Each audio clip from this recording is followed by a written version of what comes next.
मैं प्रशांत कुमार आज आपके समक्ष एक नई जोश और उत्साह के साथ उपस्थित हूँ। आज हम जो हमारे पाठ्य पुस्तक हैं संस्कृत, उसके अंतर्गत हम सिलेबस का चर्चा कर चुके हैं। किस विषय वस्तु से कितना क्वेश्चन पूछा जाता है। इससे पहले आप वीडियो देख लें, जो भी वीडियो हमारे समक्ष उपस्थित हैं। तो आइए आज हम चर्चा करते हैं वर्ण प्रकरण, जो कि महत्वपूर्ण टॉपिक है संस्कृत व्याकरण के अंतर्गत। तो आइए सबसे पहले चर्चा करते हैं व्याकरण वर्ण प्रकरण। वर्ण क्या है मित्रों? वर्ण भाषा की सबसे छोटी इकाई को वर्ण कहते हैं। वर्ण किसे कहते हैं? भाषा की सबसे छोटी इकाई को वर्ण कहते हैं। वर्ण का कितने प्रकार है या भाग है? तो वर्ण के दो प्रकार हैं, पहला स्वर और दूसरा व्यंजन। कौन कौन से? स्वर और व्यंजन, ये वर्ण के दो भाग हैं। स्वर क्या है? जिनका उच्चारण स्वतंत्र रूप से हो, जिनका उच्चारण स्वतंत्र रूप से हो, यानी स्वर के उच्चारण में किसी भी वर्ण या व्यंजन का संयोग नहीं रहता है, आवश्यकता नहीं होती है, ये स्वतंत्र रूप से होते हैं। जैसे अ, आ, ह्रस्व ई और दीर्घ ई, ये स्वर है।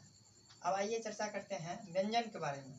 तो जिनका उच्चारण स्वर की सहायता से हो, व्यंजन वह है जिसका उच्चारण स्वर की सहायता से हो। जैसे क में क जो अ, यह व्यंजन हुआ और यह स्वर हुआ। तो देखिए मित्रों, जिनका उच्चारण स्वर से है, स्वर ओ आता है, यहाँ पे आपने देखे हैं। तो यह अ जो है स्वर है, स्वर के सहायता से जो उच्चारण होगा उसे व्यंजन कहेंगे। आइए देखते हैं कि स्वर के कितने प्रकार है या स्वर कौन कौन से हैं। सबसे पहले चर्चा करते हैं ह्रस्व स्वर या मूल स्वर। यह स्वर के प्रकार है। पहला प्रकार, तो ह्रस्व स्वर और मूल स्वर क्या है? जिसके उच्चारण में एक मात्रा का समय लगता हो।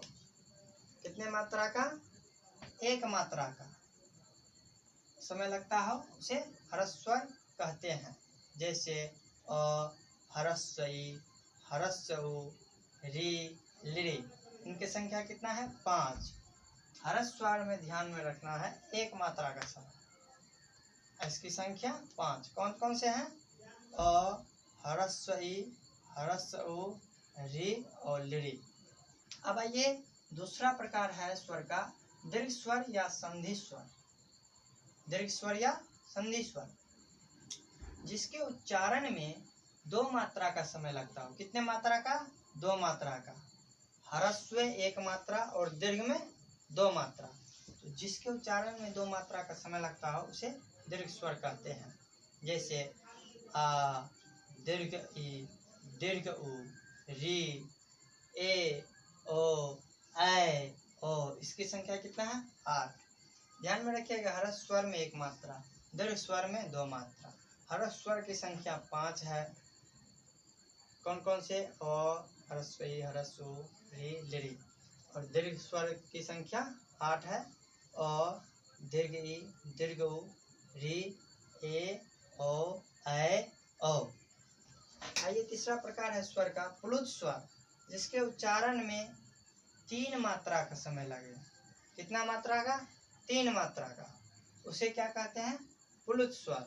जैसे अ, ई, उ, री, ए, ओ, ए, ओ। इतना हम देखें, ह्रस्व स्वर में 1 मात्रा, दीर्घ स्वर में 2 मात्रा, प्लुत स्वर में 3 मात्रा। ह्रस्व स्वर की संख्या 5, जो अ, ह्रस्व ई, ह्रस्व उ, री, लिरी है। दीर्घ स्वर की संख्या 8, अ, दीर्घ ई, दीर्घ उ, री, ए, ओ, ऐ, ओ। प्लस स्वर की संख्या यहाँ पे दिया हुआ है, 8 या 9 होता है।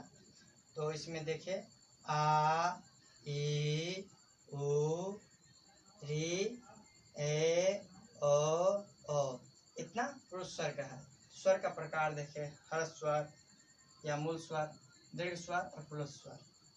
तो आशा करते हैं ये स्वर आप समझ में रहे होंगे, ठीक है। अब देखते हैं स्पर्श वर्ण। क से म तक का वर्ण स्पर्श वर्ण कहलाता है। क से म तक का वर्ण स्पर्श वर्ण कहलाता है। जैसे क वर्ग में क, ख, ग, घ, अंग। क वर्ग में कितना वर्ण है? क, ख, ग, घ, अंग। और च वर्ग में च, छ, ज, झ, न। त वर्ग में ट, ठ, ड, ढ, न।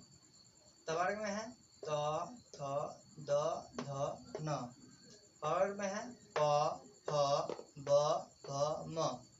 इनकी संख्या कितना है? 25। 25 कैसे हुआ? ये 5 वर्ग है, 5 में सभी में 5 वर्ण है, तो बचे 25। ये स्पर्श वर्ण है। तो क से म तक के वर्ण को स्पर्श वर्ण कहते हैं। इनकी संख्या 25 है। क वर्ग, च वर्ग, ट वर्ग, त वर्ग, प वर्ग। तो आशा करते हैं यह आपके समझ में आया होगा। वीडियो देखने के लिए बहुत बहुत आप सभी का धन्यवाद। नमस्कार संस्कृत।